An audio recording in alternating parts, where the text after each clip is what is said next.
আপনি নিজেই বললেন যে এটা একটা গুঞ্জন শোনা যাচ্ছে, তো গুঞ্জনই। আর এটা যদি ঘটনা হয় সেটা তো আমরাও দেখব।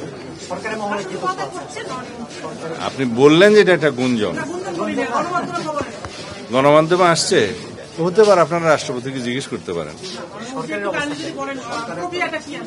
প্রক্রিয়াটা না, এটা রাষ্ট্রপতি সাংবিধানিকভাবে ইনি পদত্যাগ করতে চাইলে অথবা স্বাস্থ্যগত কারণে যে কোনো কারণে চাইলে তার সেটা অপশন আছে, কিন্তু আমরা তো জানি না। সরকারের কোনো পদক্ষেপ নাই এখানে, সেটা তো সরকারের পক্ষ থেকে তো আর কিছু বলা হচ্ছে না। আবার আপনারা পত্রিকায় দেখছেন যে গুঞ্জন শোনা যাচ্ছে ইত্যাদি, আমিও শুনছি।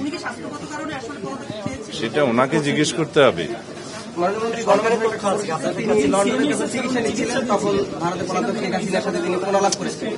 না, উনি চিকিৎসাতে কিছুদিন আগে বিদেশে গিয়েছিলেন, তো চিকিৎসা তো নিতেই পারে অসুস্থ হলে।